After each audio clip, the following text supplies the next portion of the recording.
Olá, seja muito bem-vindo ao Band Entrevista. Sensação de insegurança. Um sentimento que afeta boa parte da população brasileira e aqui na capital do país não é diferente. Medo de furto, de assalto, de estupro, enfim, da violência em geral. E é exatamente para avaliar essa sensação da população que a Secretaria de Segurança Pública daqui do Distrito Federal iniciou uma pesquisa. Trata-se de um questionário que será aplicado até dezembro. A ideia é também saber da população como estão os serviços públicos, se estão respondendo aos anseios das pessoas. Entre as perguntas estão o grau de confiança nos policiais militares e como as pessoas se sentem ao andar nas ruas, perto de casa, à noite. O governo usará esses dados para aprimorar as políticas de combate à criminalidade e proteção dos moradores. E para falar sobre este assunto, nós convidamos o secretário de Segurança Pública daqui do Distrito Federal, Anderson Torres. Olá, secretário. Olá. Muitíssimo obrigada pela sua participação. Vamos falar, obviamente, não só sobre esse assunto, mas de vários outros temas, porque segurança, pode ficar à vontade. Muito obrigado. Segurança, certamente, se a gente for fazer um ranking ali, está entre os principais assuntos, ou os assuntos mais caros para a população em geral, né, secretário? Sem dúvida, não só do DF, como do Brasil inteiro. Uhum. A gente vem há muitos anos passando um problema muito grave de segurança no Brasil. Os índices, os números do nosso país são números assustadores e é um desafio muito grande enfrentar esse trabalho e lidar com segurança pública na atualidade. O senhor falou de um desafio aí. Eu queria, a primeira vez que o senhor vem aqui ao Band Entrevista, né, já se passaram aí 11 meses do governo, queria que o senhor falasse um pouco da sua atuação. Eu sei que o senhor é delegado da Polícia Federal, tem especialização, entre outras coisas, no combate ao crime organizado, no serviço de inteligência. Queria que o senhor falasse um pouco sobre esse seu histórico aqui pra gente. Eu sou delegado da Polícia Federal. Antes de ser delegado da Polícia Federal, na verdade, minha carreira começou, eu fui agente da Polícia Civil do Estado de Goiás. Comecei aqui trabalhando no entorno de Brasília, trabalhei em Planaltina. Conhece bem, né? Trabalhei em Águas Lindas, conheço a realidade aqui, sou nascido e criado em Brasília. Então a gente tem essa facilidade de conhecer a cidade, conhecer as pessoas. Na sequência eu vim para a Polícia Civil do Distrito Federal, onde fui papiloscopista aqui durante 2 anos e na sequência fui à Polícia Federal como delegado.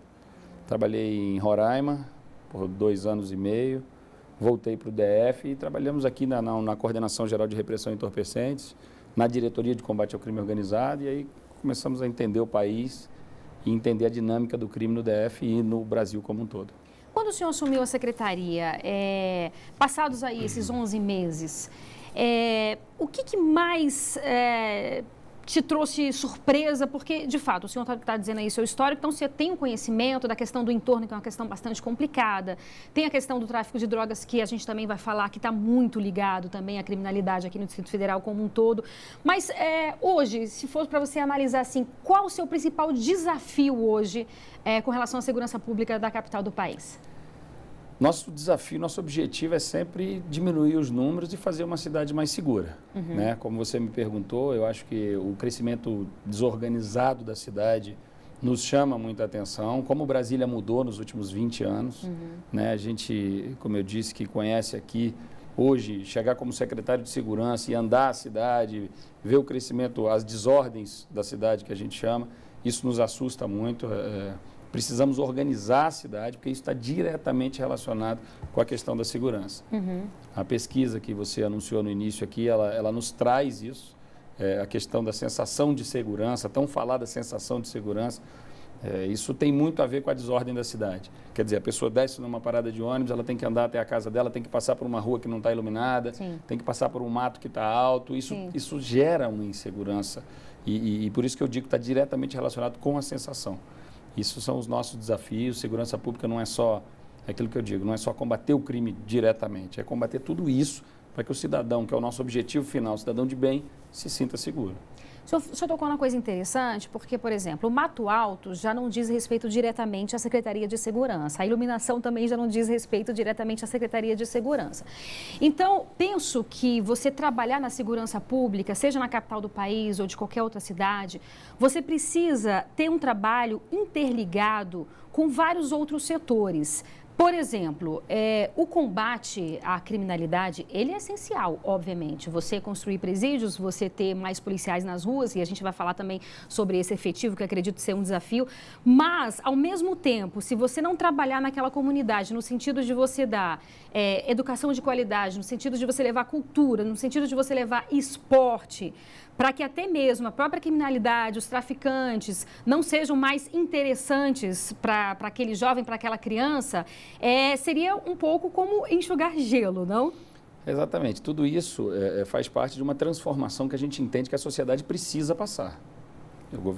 Acho que o governo Ibanez, o governador Ibanez, ele entendeu isso desde o início, vem pregando aí uma união e uma transversalidade entre as secretarias para que a gente trabalhe juntos, unidos. Não tem como. O próprio secretário de Educação, o secretário de Saúde, os outros secretários, a gente precisa. Sim. As pastas precisam uma da outra. Se não houver essa ligação, se não houver uma cumplicidade entre nós, as coisas não andam. Uhum.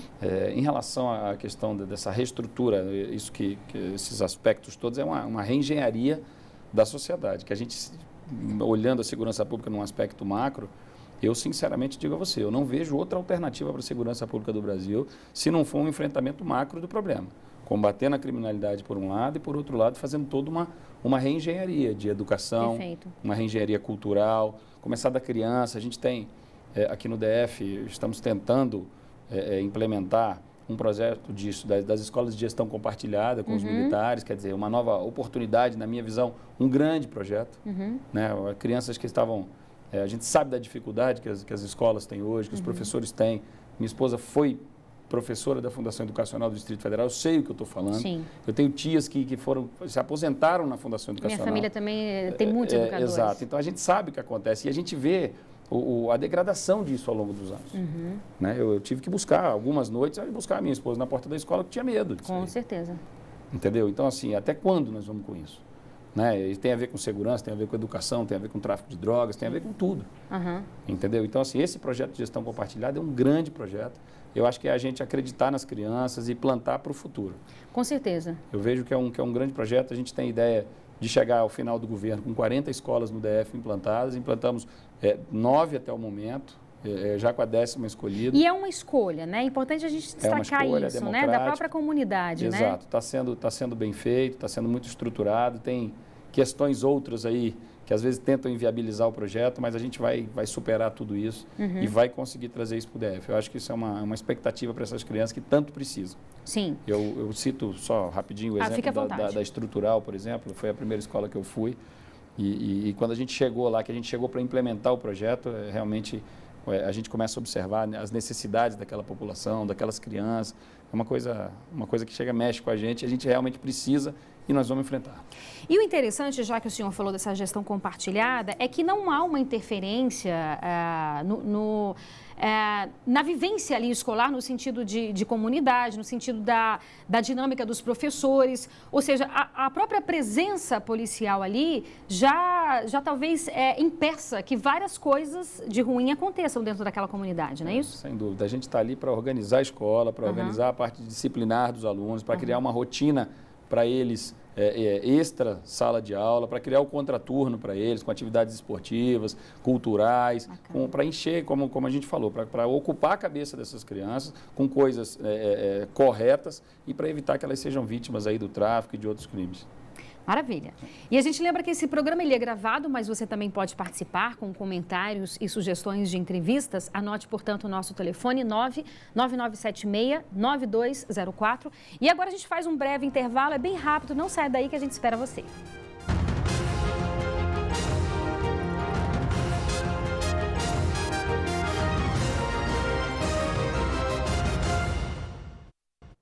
Estamos de volta com o Band Entrevista, hoje conversando com o secretário de Segurança Pública daqui do Distrito Federal, Anderson Torres. Secretário, nós falávamos no começo sobre essa pesquisa, né, que vai mensurar, se é possível, a sensação de insegurança. E uma coisa me chama a atenção, os dados da criminalidade aqui no Distrito Federal reduziram.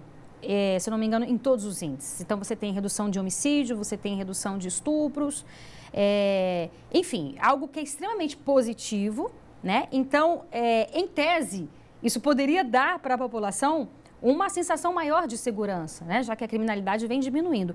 Por que será que essa sensação de insegurança, e isso é fato, persiste ainda nas pessoas?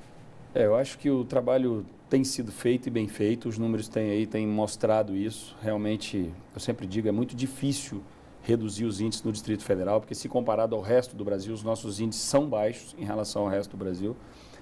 Agora, hoje a gente vive um problema muito grande nessa questão da sensação de segurança. Né? E eu acho que, com todo respeito, eu sempre digo isso, mas eu acho que depende muito do que a gente vende para a população também, da facilidade dos meios de comunicação, da facilidade das imagens. Né? Como eu disse, o cidadão acorda de manhã, abre o celular e aí vê um corpo que vem passando. Quer dizer, aquilo é natural do ser humano se sentir inseguro. Né? Um assassinato, um furto, um assalto. E vai se criando uma onda de insegurança. A divulgação também de crimes, ela vende muito mais do que a divulgação de números positivos. Né? A gente sabe disso e isso acaba criando um inconsciente na população de muita insegurança. A gente tem que o DF é uma das cidades um dos locais mais seguros do país. Ressalto, vivemos um problema de segurança nacional. Sim.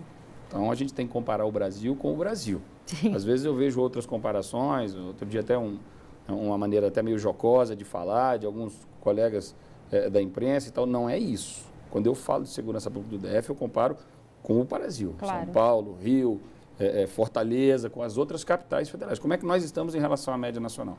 Estamos bem. Temos crimes? Temos. Muitos, na minha opinião, muitos. Mas precisamos melhorar e estamos trabalhando para isso.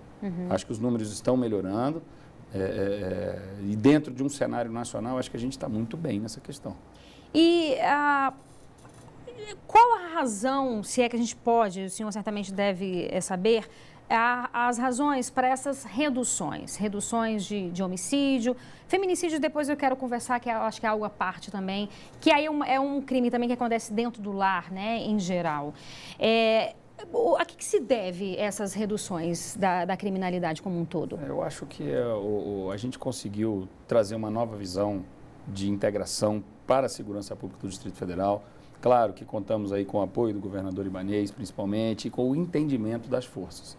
Né? Não há que se falar em segurança pública, uma polícia medindo força com a outra, Claro. Não é por aí. A gente trabalha integrado, eu acho que isso tem trazido os resultados, as corporações entenderam isso e acho que os resultados estão aí. É como eu costumo dizer, nós temos ali, nós somos o técnico ali de um time que hoje está começando a brilhar, cada vez mais brilhando e os números estão aparecendo. Então eu atribuo isso a esse novo momento que a gente vive na segurança do DF. Eu estava fazendo, geralmente a gente posta nas redes sociais, vamos entrevistar, né, o secretário de Segurança Pública, algumas perguntas, e vieram muitas perguntas no sentido de não ver tantos policiais nas ruas, né? Eu não sei qual é essa percepção da população, e aí veio com relação ao Guará, Riacho Fundo, estou falando especificamente as questões que chegaram até mim. Há uma defasagem no número de servidores, no número de policiais aqui na capital do país? Hoje a gente vive um paradoxo em Brasília. Né? Esses números mostram isso. A gente tem um aumento significativo na população do DF a cada ano, significativo, e uma diminuição significativa no efetivo policial. Então, o resultado dessa equação era para ser um aumento do número de crimes. Sim. Né? Então, assim, é por isso que a gente fala. Para combater isso aí, tecnologia, inteligência e direcionamento das forças policiais. Realmente, às vezes, as pessoas falam, mas aqui eu não estou vendo a polícia, eu não estou vendo, porque a mancha criminal me mostra que eu tenho que colocar a polícia num determinado local. A gente, infelizmente, eu acho que não existe isso, eu não tenho um policial, infelizmente, para cada rua do DF. Gostaria muito de ter, mas eu não tenho. Nós também gostaríamos muito. Eu gostaria, mas eu não tenho. Minha mãe sempre fala, nossa, eu adoro quando eu vejo um policial na rua, eu fico feliz quando eu vejo um policial. Enfim, mas a gente não tem. Então, a gente procura fazer uma colocação correta desses policiais. A gente mapeia isso semanalmente. Se aumenta um pouquinho de um lado um determinado crime, a gente atua naquela região, atua na outra região e procura distribuir os policiais de acordo com a necessidade. Eu acho que esse é o trabalho técnico que eu me propus a fazer e a gente tem feito e vai continuar nesse sentido. E volto a te dizer, gostaria de ter um policial para cada brasiliense, mas eu não tenho. Mas há perspectiva de novas contratações de policial militar e civil? Sim, nós estamos hoje com a Academia da Polícia Militar cheia. formando praças, formando oficiais. No começo do ano, mais 750 praças entrarão na academia, mais oficiais. A gente está funcionando a academia da Polícia Militar praticamente full, lotada. Né? O bombeiro também está com mais 350 pessoas sendo formadas. O concurso da Polícia Civil está saindo. Vai sair o primeiro de escrivão de Polícia Civil, na sequência o de agente de polícia, com quase 2.000 vagas. Isso vai nos ajudar muito. Nós contratamos todos que estavam prontos para ser contratados. Que ótimo. Colocamos mais 83 peritos agora, mais papiloscopistas. Alguns delegados que estavam também prontos para ser nomeados foram nomeados. Nomeamos os agentes de execução penal, todos que a gente podia. Ainda estamos tentando nomear mais aqueles profissionais que trabalham no presídio, que são de extrema importância para nós. Enfim, a gente está muito preocupado com essa questão do efetivo e está trabalhando muito, fazendo um esforço até no momento de crise do governo, mas fazendo um esforço financeiro para poder viabilizar essas nomeações, para não deixar a população desamparada. Sim, interessante. Outra pergunta que veio é a dupla Cosme e Damião, que eu acho que já faz muito tempo, né, que a dupla foi dita, mas acho que ficou no inconsciente coletivo, aí as pessoas gostam. É o que a gente fala, né? A gente chegou a ter aproximadamente 17, quase 18 mil policiais militares no DF. Hoje a gente está com um efetivo de 10 mil. Quase a metade. Então, assim, deixar 2 policiais andando sem uma mobilidade maior, um carro, uma moto para se deslocar, para atender uma ocorrência, para nós hoje é outra questão que eu esclareço, a gente tem que esclarecer a população, a gente tem sido questionado com o fechamento de alguns postos fixos de polícia. E a explicação é exatamente essa. Se fecha porque ali não tem mobilidade. Ele não pode largar o posto e atender uma ocorrência. Então, a gente tem preferido viaturas, que dê essa mobilidade, que dê um atendimento mais rápido à população, em detrimento dos postos que engessam o policial. Motos também? Motos e carro, enfim, o que tem deslocamento para poder atender a tempo e a hora. Tá bom. E a gente lembra que esse programa ele é gravado, mas você também pode participar com comentários e sugestões de entrevistas. Anote o nosso número, o nosso WhatsApp, 999769204. Agora a gente faz mais um breve intervalo, é bem rápido. Não saia daí que eu espero você.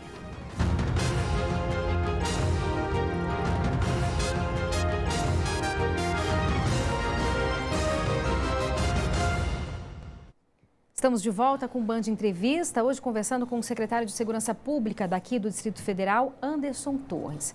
Secretário, um outro ponto que também é muito delicado e que é muito caro para a população também é sobre a questão do crime organizado, né? Que a gente vê a questão do crime organizado no Rio de Janeiro, em São Paulo, onde aparentemente há uma organização e uma efetivação maior do crime lá nesse sentido.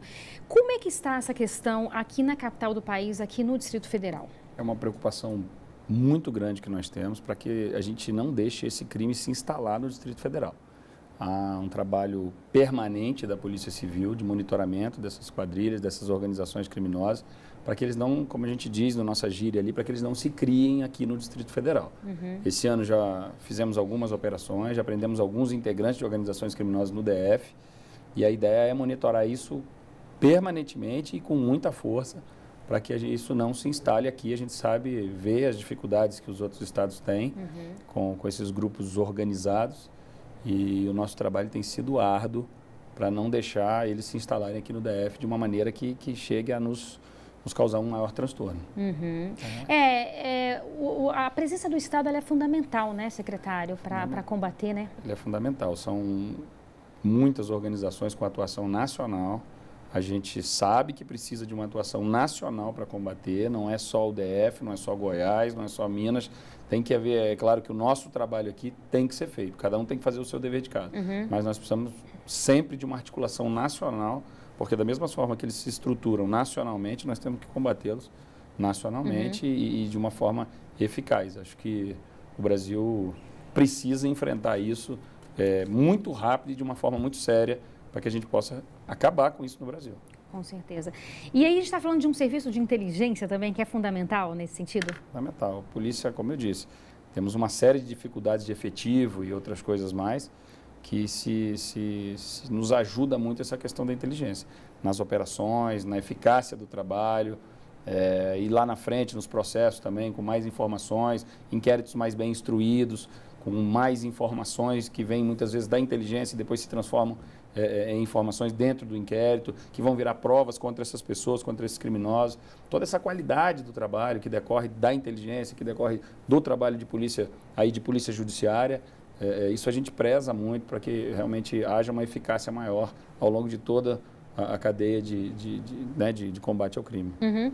E pegando um gancho disso que o senhor está falando, com relação ao crime organizado, com relação aos homicídios, a gente pode dizer que há uma ligação direta com as drogas, com o tráfico de drogas? Eu afirmo isso sem a menor dúvida. A grande maioria dos homicídios no próprio Distrito Federal se dão em razão de acerto de contas ali. A causa quase sempre é a mesma, né? Não pagou uma conta, não pagou uma droga, uma coisa ou outra, o cara vai lá e mata. No Brasil, infelizmente, o número é muito alto, o número de jovens. Uhum. A grande maioria são jovens, que morrem, perdem suas vidas exatamente por problema do tráfico, muitas vezes do consumo, de uma cobrança de drogas, enfim. Como é que foi esse homicídio? Muitas vezes você vai ver como é que foi. Não, o cara desceu de um ônibus, deu 3 passos, o cara chegou e deu um tiro nele. Como é que a gente explica isso? Sem uma discussão, sem absolutamente, sem nada. Sem levar nada? Sem levar nada. O cara foi lá, deu 3 tiros no cara, o cara caiu.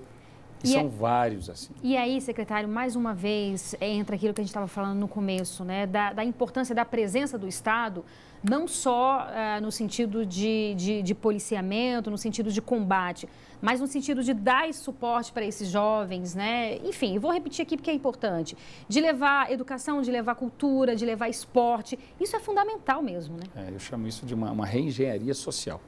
A gente precisa enfrentar isso, o Estado precisa dar atenção para que daqui a alguns anos, isso não é imediato. É médio e longo prazo, certamente. Isso é médio e longo prazo, mas se não começar, a gente nunca vai chegar. Não. A gente precisa começar a plantar isso agora, nas escolas, nos pais, na família, organizar essa coisa para que a gente possa colher frutos daqui a alguns anos. Hoje a gente está colhendo frutos muito ruins de uma desorganização que está aí, jovens, eu canso de dizer, os jovens ali, passou dos 15 anos ali até os 21, 22, é uma faixa etária que morre muito no Brasil e de uma forma prematura e desnecessária. Sim, com certeza. Rapidamente, falando um pouco sobre feminicídio, se não me engano, foram 28 casos registrados até agora. A imprensa vem veiculando, né, e dando uma força maior também, enfim, noticiando mais esses casos. O que eu acho que tem a sua importância, mas também, assim como a questão do suicídio, a gente não sabe até que ponto isso também incentiva, é um debate que a sociedade precisa fazer. Mas qual a sua avaliação como secretário de Segurança Pública com relação à questão do feminicídio?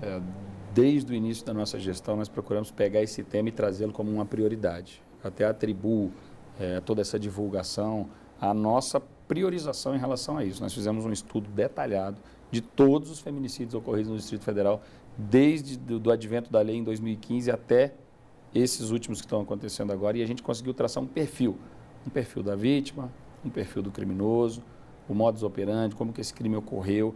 Tudo isso chamou muita atenção da imprensa, que começou a ver que os crimes são horrorosos, que os crimes são os crimes que envolvem muito sentimento, e começou a divulgar isso. Eu acho fundamental, acho que isso tem que vir à discussão da sociedade, a gente precisa de um estudo, como tem da questão do suicídio, de que não se deve divulgar, porque isso pode... Em relação ao feminicídio, a gente não sabe, a gente só sabe que é um fenômeno complicado, um crime dentro de casa, geralmente cometido com arma branca, geralmente com uma pessoa que existe um relacionamento entre as duas pessoas, ou existiu um relacionamento, envolve muito sentimento naquilo ali, e que o Estado tem grande dificuldade em prevenir. Como eu disse, um crime dentro de casa. A gente não tem como adivinhar, não tem. Né? Um crime que a vítima, a grande maioria das vítimas do feminicídio nunca procuraram uma delegacia, não tem coragem de denunciar. Se eu não me engano, o dado era 70%, da última vez que eu vi, 70% das mulheres que morreram no DF nunca tinham registrado uma ocorrência contra o agressor. Quer dizer, como prevenir? Como o Estado chegar? Como fazer? Uma coisa dentro de casa, e aí vem a série de preconceitos da sociedade. Lançamos uma campanha também para quebrar aquele ditado que em briga de marido e mulher ninguém mete a mulher. E aí também, desculpa te interromper, tem uma cultura machista também aí, necessariamente precisa ser combatida. Como eu disse, a gente precisa estudar esse fenômeno. Eu tenho certeza que ele tem, grande parte dele é cultural, de posse, daquela coisa, entendeu? Daquela coisa doentia que acaba evoluindo para agressões das diversas espécies e muitas vezes, infelizmente, acaba com a morte da mulher. Nós encaminhamos uma minuta de projeto de lei para o presidente da República, o governador Ibanez Inclusive foi interessante, é uma ideia do governador, ele chegou para o Anderson, você não acha que a gente devia tentar aumentar a pena dos crimes antecedentes à morte da mulher? Eu falei, puta, excelente ideia. Perfeito. Aí fizemos ali, mandamos para o presidente a questão da ameaça quando envolver violência doméstica, a injúria, os crimes que a gente, lendo as ocorrências, lendo os inquéritos, a gente vê que eles, em todos eles existem. O feminicídio ele não acontece do dia para a noite, ele não acontece. Sim. Ele vem amadurecendo. É verdade. Até chegar no resultado morte. É verdade. E então, aí tem que trabalhar também a consciência das próprias mulheres, né? Mas é muito difícil. É muito complicado, são vários fatores. É muito difícil, porque às vezes ela está tão fragilizada que ela não emocionalmente, consegue. financeiramente, vários aspectos. Eu acho que a sociedade precisa se envolver nisso. Precisa. E fortalecer essa mulher, né, também. E denunciar. E denunciar. Denunciar. Todos os casos. Tinha alguém que sabia, alguém viu. O vizinho sai e apanha há muito tempo. Faz muito tempo que ele grita com ela. E ninguém nunca levou essa informação para o Estado. E hoje a gente lembra que qualquer pessoa pode fazer essa denúncia. Pode, anônimo, 180 está aí o número 180, de ligação. Exatamente. E é um dever da pessoa. Exato. Assim como quando vê uma violência contra uma criança, uma violência contra a mulher também cabe a toda a sociedade, isso é responsabilidade de toda a sociedade. Aí nossa Constituição, que diz que segurança pública é um dever do Estado, mas é um direito e obrigação de todos. É a obrigação de todos nós estarmos juntos ali lutando por um país melhor. Sim. Secretário, muitíssimo obrigada pela sua participação. Está convidado para voltar outras vezes para a gente falar sobre outros temas aqui, viu? Obrigado, estou à disposição. E boa sorte, que eu sei que a tarefa é árdua. É um desafio grande. Desafio grande. Muito obrigada. O Boa de Entrevista de hoje fica por aqui. Muito obrigada pela sua audiência e companhia. A gente volta a se encontrar na próxima semana. Eu espero você até lá. Tenha uma ótima semana. Tchau, tchau.